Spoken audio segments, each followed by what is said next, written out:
और आप देख रहे हैं इंडिया न्यूज हरियाणा पर हमारी खास पेशकश अफसरनामा के इस सफर में इस बार हमारे साथ हैं मानेसर नगर निगम के ज्वाइंट कमिश्नर दिनेश जी। दिनेश जी, आपका बहुत बहुत स्वागत है हमारे इस खास कार्यक्रम में।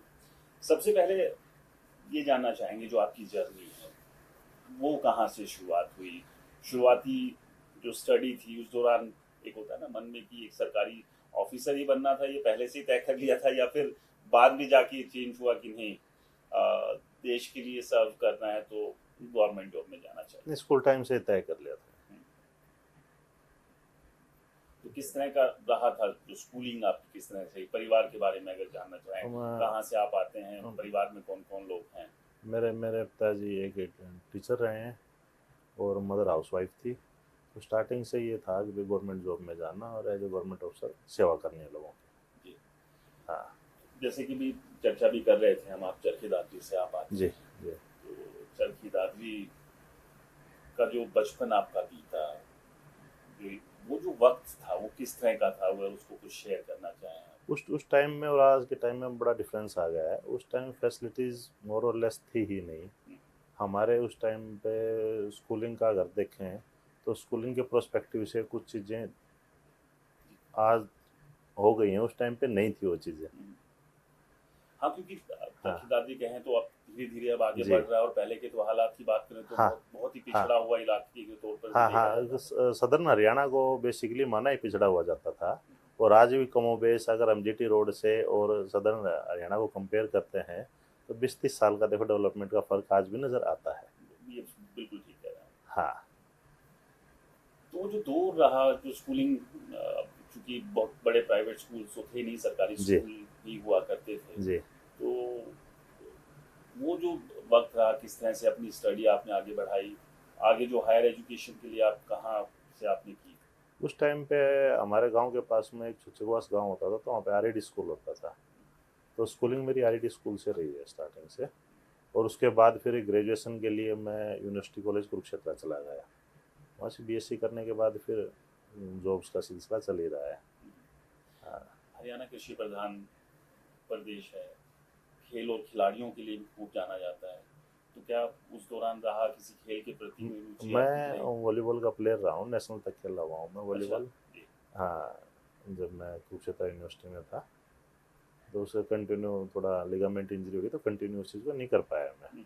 तो मिस करते हैं आज उस दौर को कि अगर वहीं अगर और बेहतर होते तो स्पोर्ट्स में जाना था? एक्चुअली हमारे टाइम पे इतने प्रोस्पेक्टिव गेम्स को लेके जॉब सेवन है, तो मैं मिडिल क्लास फैमिली से हूँ। अल्टीमेट जो टारगेट था वो उस टाइम पे गेम का भी यही होता था कि जॉब लेनी है, पढ़ाई का भी यही था।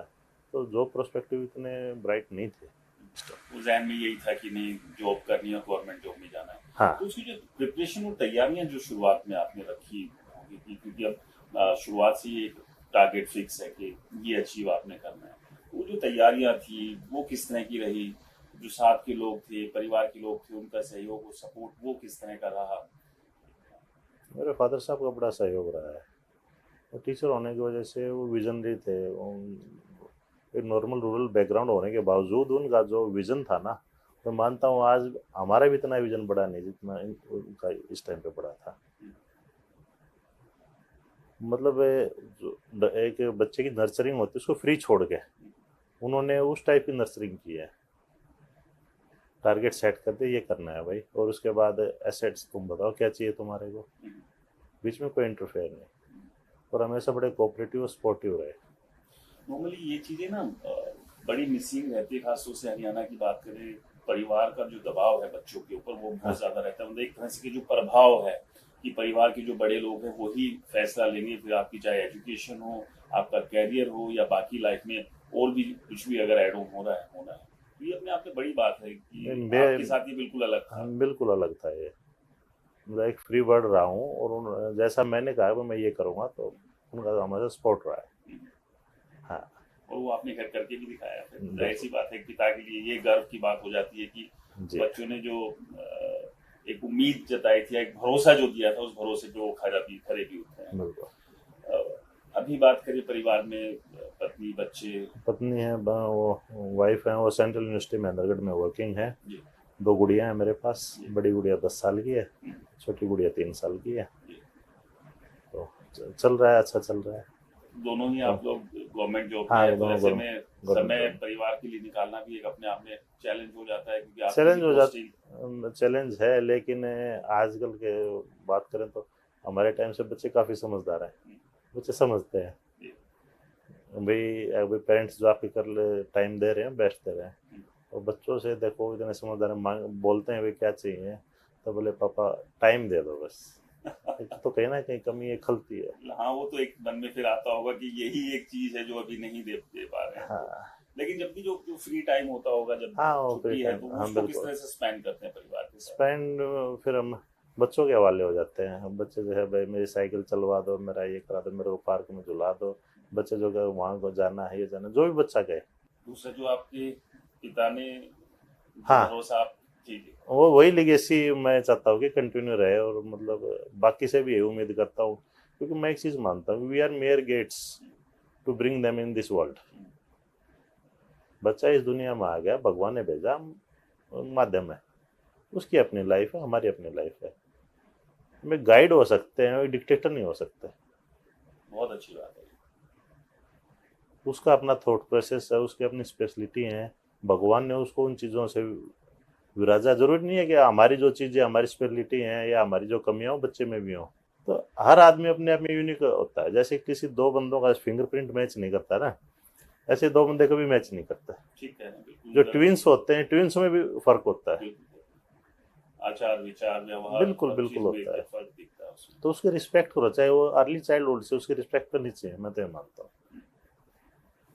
उसका पर्सनल डेवलपमेंट तभी हो पाता है। तो ये नंबर गेम जो बच्चों के सर पे हावी रहता है, इसको किस तरह से देखते हैं आप? क्योंकि स्कूल से एक बड़ा प्रेशर भी कहीं ना कहीं फील करते हैं, कोशिश रहती है, अवेयर भी कर रहे हैं, अवेयरनेस लाने की भी कोशिश कर रहे हैं, लेकिन उसके बाद फिर वो जो कुछ इंसिडेंट भी ऐसे आते हैं जो डराते भी हैं कि बच्चों के ऊपर जो एजुकेशन के नाम पर नंबर गेम का जो प्रेशर डाल दिया गया है, उसको मतलब एक पिता होने के नाते, एक एक अधिकारी होने के नाते भी आप उसको किस तरह से देखते तो नंबर गेम का जो कंसेप्ट चल पड़ा, अब तो मेरे ख्याल से फिर भी कम हो गया, क्योंकि गवर्नमेंट जब से CGPA वगैरह के ये नई ग्रेडिंग सिस्टम लागू किया है ना, वरना 2010 के अराउंड तो पीक पे था ये नंबर गेम वाला सिस्टम है। और मार धाड़ इतनी रहती थी कि बच्चा इतने प्रेशर में होता था। आज के दिन देखो ज्वाइंट फैमिली जैसे टूटी है ना, तो बच्चे की जो प्रेशर को कोप अप करने की जो पावर है ना, वो भी कम हो गई है।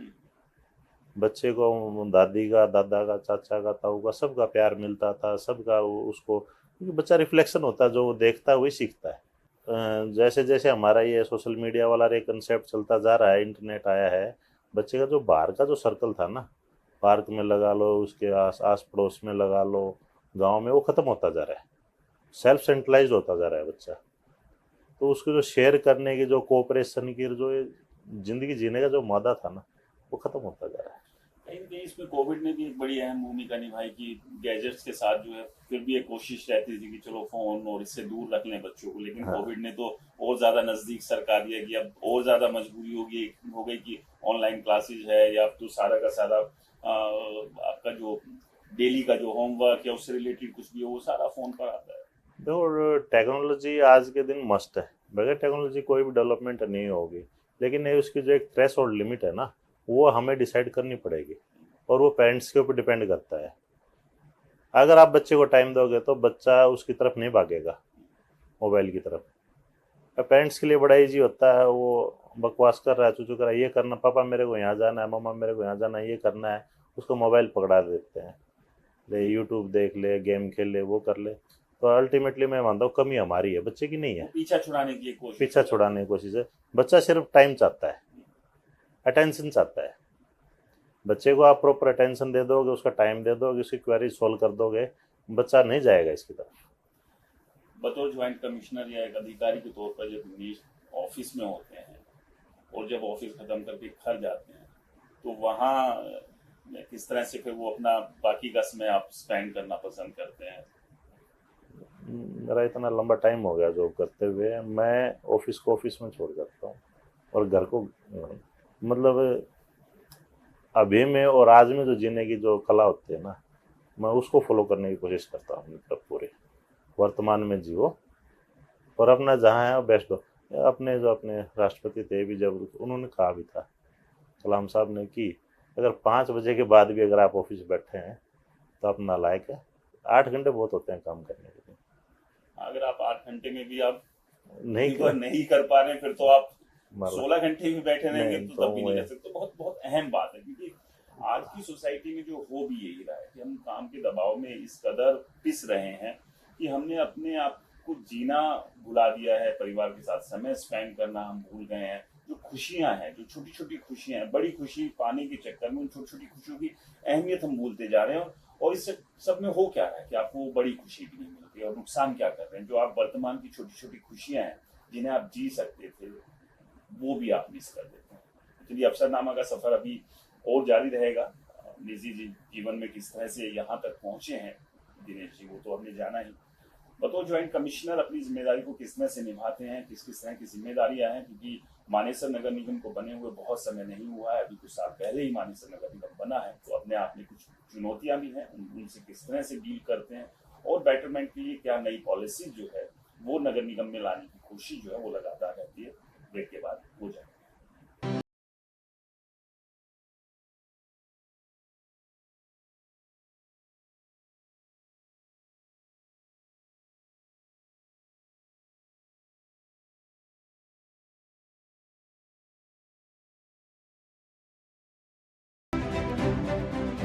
अफसरनामा के हमारे सफर में हमारे साथ लगातार बने हुए हैं नगर निगम मानेसर के ज्वाइंट कमिश्नर दिनेश जी। दिनेश जी की जीवन के बारे में तो जाना ही, किस तरह से बचपन का वो संघर्ष, एक प्रयास उन्हें आज यहाँ तक लेकर आया है। अब बतौर ज्वाइंट कमिश्नर अपनी जिम्मेदारियों को किस तरह से आगे बढ़ा रहे हैं। सर, नगर निगम मानेसर की बात करें तो अभी कुछ साल पहले ही बना है, कई तरह के चैलेंजेस भी हैं, शहरी क्षेत्र भी है और ग्रामीण भी है और इंडस्ट्री भी है, कॉम्बिनेशन बड़ा डेडली है। तो किस तरह की चुनौतियां हैं और डेवलपमेंट के जो काम है किस किस तरह के चल रहे हैं इस पूरे एरिया को की बेहतरी के लिए। इससे पहले मैं बतौर एडमिनिस्ट्रेटर अम्बाला सदर में तैनात था, तो वहाँ अपने माननीय गृह मंत्री श्री अनिल विज जी का एरिया है। तो अनिल विज जी एक बार हमारे ऑफिस में इंस्पेक्शन पे आए थे, तो उन्होंने एक बड़ी गजब की बात कही थी, जो मतलब हमेशा मेरे जहन में ताज़ा रहती है। उन्होंने कहा था, म्यूनसिपैलिटी का मतलब है मनुष्य पालती। बहुत बढ़िया। तो नगर पालिका का जो बेसिक जो कंसेप्ट है ना, जिसमें नगर पालिकाएँ भी आ गई, नगर परिषद भी आ गई, जो भी हमारी लोकल बॉडीज़ हैं, मनुष्य पालना। जो कोई काम कोई भी ना करे, किसी डिपार्टमेंट को ये कहे भाई हमारा नहीं है, उस काम को म्यूनसिपैलिटी करती है। तो इस हिसाब से हमारी जिम्मेदारी देखें तो आदमी जब सुबह उठता है उससे लेके और रात को सोने के लिए बिस्तर पे जाता है, तब तक हम उसके लिए जिम्मेदार होते हैं और कोशिश करते हैं कि हम उसके बात है। एक रेजिडेंट जो है, एक नागरिक जो है, ये उम्मीद भी करता है कि कुछ लोग हैं जो बैठे हुए हैं उसके जीवन की बेहतरी के लिए, अपने परिवार को तो खुद चलाएगा ही, उसकी अपनी जिम्मेदारी है, लेकिन इसके बाद का जो इंफ्रास्ट्रक्चर है, बाकी की जो सुविधाएं हैं, वो देने की जिम्मेदारी कहीं ना कहीं आप लोगों के कंधों पर है। जो मैं पहले भी पूछ रहा था, तो क्योंकि इंडस्ट्री भी है, अब एक बड़ा अर्बन एरिया भी यहाँ पर डेवलप हो रहा है द्वारका एक्सप्रेस। देखो, अगर नगर निगम मानेसर को हम देखते हैं तो बड़ी पेक्युलर सी पोजीशन है यहाँ पे, ऐसी आपको किसी भी उसमें कॉरपोरेशन में नहीं मिलेगी। यहाँ पे आज भी जो ये विलेजर्स हैं, गांव वाले, आज भी रेजिडेंट है इस चीज़ को लेके कि हमारी कॉरपोरेशन क्यों बना दे। लेकिन अगर वो इस चीज़ को देखेंगे ना, विजन के हिसाब से देखेंगे अगले 10 साल में वो कहाँ खड़े होंगे, तो ये सरकार का बड़ा दूरगामी और बड़ा दूरदर्शी फैसला है। आप बदलाव किस तरह के देखते हैं कि मान लिया कि जो ग्रामीण है, जो अपनी बात पर, वो बिल्कुल आप कह रहे हैं, पीछे कुछ प्रोटेस्ट भी यहाँ पर हुए थे कि भी नहीं, नगर निगम में चाहिए नहीं, यथास्थिति वापस कर दीजिए। लेकिन जिन बदलाव की हम बात कर रहे हैं, जिन बदलाव को सोचते हुए प्लान किया सरकार ने, वो किस तरह के बदलाव है जो भविष्य में दिखेंगे। तो यहाँ पे अर्बनाइजेशन आज के दिन समय की मांग है। किसी भी जो मतलब डेवलपमेंट इंडेक्स किसी भी कंट्री का उसका देखते हैं तो उसमें एक बेसिक मेजरमेंट होता है कि अर्बनाइजेशन उस कंट्री में कितना है। और हम तो गुड़गांव को कंट्री में मिलेनियम सिटी कहा जाता है, साइबर सिटी कहा जाता है, उसके बिल्कुल पड़ोस में रह के हैं, और आप ये कहोगे हम रूरल कल्चर को आज भी प्रिजर्व करके रखेंगे। अच्छा है कि culture is a separate thing, लेकिन कल्चर सिर्फ और इसी चीज़ के ऊपर डटा हुआ है कि हम पंचायतों का स्वरूप रखें वो रखें, तो वो चीज़ लॉजिकल सी नहीं लगती। को हमारे यहाँ पे जितने भी फंडामेंटल और मूलभूत आवश्यकताएं जो भी आपको देनी है, वो एक होल में डेवलप होगा प्लान, या एक पर्टिकुलर गांव को लेके आप उस चीज़ को डेवलप नहीं कर सकते। वो पंचायत स्तर पर नहीं हो हाँ, सकती, पंचायत उसके स्तर लिए पर नहीं हो बड़ी बॉडी की सकते, जरूरत बड़ी थी। बॉडी की जरूरत थी।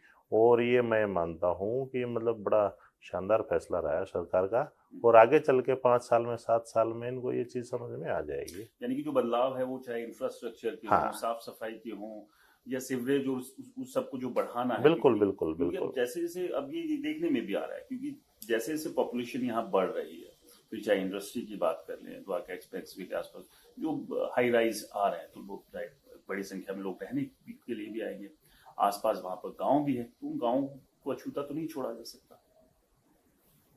तो इनको समझना चाहिए, और ये समय की मांग है, और परिवर्तन प्रकृति का नियम है, और आउटडेटेड हो जाते हैं, तो परिवर्तन तो देर सवेर आना ही था, तो अब क्यों नहीं। इसके अलावा सैनिटेशन भी एक बड़ा वो रहता है, स्वच्छता प्रधानमंत्री नरेंद्र मोदी का भी एक जी। विजन रहा है कि स्वच्छता बेहद जरूरी है, उसके लिए अलग अलग तरह की मुहिम भी चलाई गई है। नगर निगम मानेसर इसको लेकर क्या कुछ कर रहा है?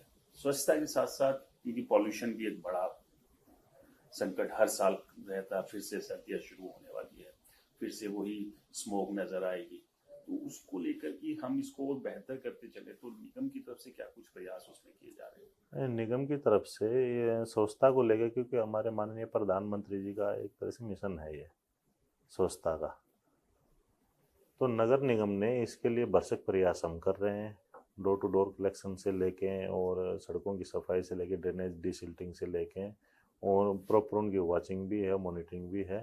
तो लेकिन इसमें मैं कहूँगा कि मतलब हम ये कहें कि हम सेचुरेशन के लेवल पर जा चुके हैं, वो नहीं है, टाइम लगता है चीज़ों को। नहीं, जाहिर सी बात है, समय लगेगा। अगर विकास कहीं करना है तो वो एक वक्त तो मांगता ही है, जी। और एक कलेक्टिव एफर्ट्स जब होंगे, ना केवल गवर्नमेंट ऑफिशियल्स की तरफ से, बल्कि जो रेजिडेंट्स हैं उनको भी उसमें सहयोग तो करना ही होगा। लेकिन एक चुनौती इसको भी मानते हैं आप कि जब भी कोई डेवलपमेंट किसी भी क्षेत्र का किया जाता है, तो वहाँ की पॉपुलेशन के लिहाज से किया जाता है, और पॉपुलेशन वो आंकड़ों के ऊपर आधारित होती है। लेकिन हम अगर गुरुग्राम की बात करें और मानेसर नगर निगम की बात करें, इंडस्ट्रियल एरिया है, हाई राइज आ रहे हैं, तो वहाँ जो हाउस हेल्प की बात करें या इंडस्ट्री में लेबर की बात करें, वो बड़ी संख्या में यहाँ पर हैं। तो ये एक बड़ा चैलेंज नहीं है कि जो नंबर्स आपके पेपर में, आपके आंकड़ों में है, और जो असल में ग्राउंड पर स्थिति है, उसमें जमीन आसमान का फर्क है। वो हजारों में रेजिडेंट्स दिखेंगे आपको पेपर में, और अगर आप बाहर निकलेंगे तो वही संख्या लाखों में पहुंच जाएगी। तो ये भविष्य के लिए एक बड़ी चुनौती नहीं होगी कि जो शुरुआत में हम जो काम कर रहे होंगे, क्योंकि हम तो उस आंकड़ों के हिसाब से कर रहे होंगे। देखो, फ्लोटिंग पॉपुलेशन का इशू जितने भी मेजर सिटीज़ हैं सब में है, और बेसिक एमिनिटीज़ इनका प्रेशर कोप अप नहीं कर पाती। अपने मेट्रोपॉलिटन सिटीज़ का, जैसे दिल्ली का एग्जांपल ले सकते हैं, अपने गुड़गांव का भी ले सकते हैं। ये बहुत बड़ा मेजर इशू है, क्योंकि आंकड़ों में आपके पास वही 5,000 7,000 का पॉपुलेशन होगा, और जैसे ही वो जाते हैं हम मौके के ऊपर, वो 1 लाख का हो जाता है। क्योंकि ये हमने देखा है, ठीक है, जब बारिश होती है तो बाढ़ जैसी स्थिति होती है, और जाहिर सी बात है फिर सरकार और प्रशासन को ही आम आदमी कोसता भी है। कुछ कुछ उसमें खामियां मान सकते हैं सरकार और प्रशासन की भी, ऐसा नहीं है कि वो नहीं रहती कि समय के साथ कुछ चीजें बेहतर करनी चाहिए। लेकिन ये बड़ा कारण भी है कि जिस घर में अगर आंकड़ों के हिसाब से देखें तो 4 आदमी है, लेकिन पता लगता है कि वहाँ 40 लोग घुसे हुए हैं, वो दबाव तो आपके उसी इंफ्रास्ट्रक्चर पर आना है। बिल्कुल आता है। तो इसको लेकर क्या नगर निगम की तरफ से भी कुछ प्लान है कि इन नंबर्स को सही आंकड़ों पर लेकर आया जाए, ताकि उसी हिसाब से फिर जो डेवलपमेंट के काम किए जाए? क्योंकि देखिए, मानेसर जो है बेसिकली इंडस्ट्रियल एरिया है, और जो फ्लोटिंग पॉपुलेशन है, ये जो भी वर्कर्स का है, ये सारा का सारा उसी वजह से है कि इंडस्ट्रियल एरिया है। ये वर्कर्स काम के लिए आते हैं, 2 साल रुकते हैं, 3 साल रुकते हैं, लेकिन यहाँ भी अपनी कोई भी डॉक्यूमेंट वगैरह, आईडी वगैरह यहाँ बनवाना प्रेफर नहीं करते हैं। उनका वोटर आईडी कार्ड लगा लो, आधार कार्ड का एड्रेस लगा लो, और कुछ भी ड्राइविंग लाइसेंस वगैरह, जिनका नेटिव स्टेट होता है, पेरेंट स्टेट होता है, वो वहीं का होता है। तो उस वजह से हमारे आंकड़ों में भी नहीं आ पाते ये। और जब इनको उस चीज़ के लिए स्पेशल ड्राइव चला के मोटिवेट किया जाता है कि भाई आप काउंटिंग में आ जाइए, आ जाओ, तो ज़्यादा इंटरेस्ट नहीं दिखाते हैं। ये टू वे ट्रैफिक है ये, इसमें ये चीज़ जो जिनको ये सर्विस चाहिए और हम सर्विस प्रोवाइडर हैं तो उनको भी सोचना चाहिए, क्योंकि अगर वो हमारी हेल्प करेंगे हम वन वे कुछ नहीं कर सकते। ये कलेक्टिव रिस्पॉन्सिबिलिटी है। ये तो मिलजुल कर ही होगा। हाँ, तो ये उनको भी अगर भाई हमें यहाँ नंबर में आना है तो हमें यहाँ का आधार कार्ड, राशन कार्ड जो भी है वो प्रॉपर तरीके से बनवा कर, जो भी एक फुलफिलमेंट का क्राइटेरिया होता है कि भाई इतने साल का रेजिडेंट हो, वो चीज़ें दिखाएंगे तो उसके बाद वो चीज़ें आएंगे, उसका एक बेहतर इम्पैक्ट भी फिर जी। हो सकता है। फैमिली आईडी को प्रॉपर्टी आईडी को लेकर भी बीच बीच में कुछ इश्यूज रहते थे। अभी की बात करें तो किस तरह से है, चीजें स्मूथ है? इसमें मैं एक चीज़ कहना चाहूँगा, हमारे इस टाइम पे कोई प्रॉपर्टी आईडी का ना तो इंटीग्रेशन पेंडिंग है और ना ऑब्जेक्शन। वो जो रूटीन के आते हैं वो रूटीन में सोल्व हो जाते हैं। टच वुड, इसमें हमारा अच्छा है। चलिए, बहुत अच्छी बात है। और हाँ, क्योंकि आम आदमी के लिए छोटी छोटी जो चीजें हैं, ये नगर निगम मानेसर में अब तक ये चीज़ सुनने में और बड़ी देखने में achievement नहीं आई है। हमने बहुत अच्छी बात हमारी है। टीम ने इसमें बड़ा अच्छा काम किया है। एक हाँ। आखिरी सवाल जी। आगे की जो प्लान है बतौर ज्वाइंट कमिश्नर नगर निगम मानेसर, क्या कुछ अभी एक विजन लेकर चलते हैं? आप यहाँ पर हैं कि कम से कम मैं अपनी यहाँ रहते हुए ये चीजें तो बेहतर यहाँ पर कर ही हूँ। देखो, विजन के मैं जहाँ भी जाता हूँ मेरे को पेड़ पौधे लगाने का बड़ा शौक है और लगा के उनकी नर्सरिंग करने का। जिस तरह मेरी प्रीवियस पोस्टिंग जहाँ भी रहे हैं, आज भी जहाँ जहाँ मैंने लगाए हैं मैं जाता हूँ और उनके देखभाल के लिए जो भी हो सकता है वो प्रयास करता हूँ, क्योंकि मेरा ये मानना है कि पेड़ पौधे लगाना आसान है, उनकी देखभाल करके 3-4 साल में वो जब तक अपने सेल्फ सफिशिएंट हो जाते हैं कि वो बड़ा चैलेंज है। हाँ, तो यही मैं सोच रहा हूँ कि यहाँ पे बेसिकली जो भी पार्क्स हैं, पार्क्स को डेवलप करें, बच्चे इन ये लाइन, क्योंकि जो पार्क जो होता है ना वो हर एज ग्रुप के लिए होता है। बच्चे वहाँ खेलने आते हैं, बुजुर्ग अपने साथी मंडली के लिए आते हैं, जो यंग जनरेशन है वो फिजिकल फिटनेस के लिए आती है। तो ये मतलब टोटल सोसाइटी के लिए होता है पार्क। अगर वो बेटर होगा, और लंग्स होते हैं बेसिकली किसी भी सिटी के लिए पार्क्स। बिल्कुल ठीक कहा आपने। हाँ, तो उनमें काम करने की ज़रूरत है और मेरी कोशिश है कि जाऊँ तो कुछ ऐसा कंक्रीट करके जाऊँ कि चलता रहे वो। नहीं, चलिए, हमारी शुभकामनाएं भी आपके साथ है। हाँ। और बेहतर आप कर रहे हैं। बहुत जी। बदलाव जो है वो दिख रहा है और आने वाले समय में भी दिखेगा, जिस तरह से आपने बताया भी। और लोगों में भी इस चीज को लेकर एक पॉजिटिव जो भाव है वो आ रहा है कि अगर आपको अपने क्षेत्र में, अपने इलाके में डेवलपमेंट चाहिए तो वो छोटी बॉडी से नहीं हो पाएगा, उसके लिए बड़ी बॉडी की जरूरत है। और यही सोचकर नगर निगम मानेसर को बनाया भी गया और उसका असर अब दिखने भी लगा है। जाहिर सी बात है, जैसे आपने भी कहा, कोई बड़े जो बदलाव है उसमें समय लगता है, तो वो एक थोड़ा समय जरूर लग सकता है। लेकिन अगर आपको अपने आप तक नहीं रहना है, अपने समाज को अगर हमने बेहतर बनाना है, क्योंकि हम उसी समाज में रहते हैं, तो उसमें हम सबको मिलकर अपना कंट्रीब्यूशन देना होगा। तभी हम एक बेहतर समाज, बेहतर सोसाइटी बना सकते हैं। सिर्फ कोसने भर से काम नहीं चलता है। तो अफसरनामा के इस सफर में इस बार हमारे साथ थे नगर निगम मानेसर के ज्वाइंट कमिश्नर दिनेश जी। अगले सप्ताह आपसे फिर मुलाकात होगी, लेकिन आप कहीं मत जाइए, देखते रहिए इंडिया न्यूज हरियाणा। नमस्कार।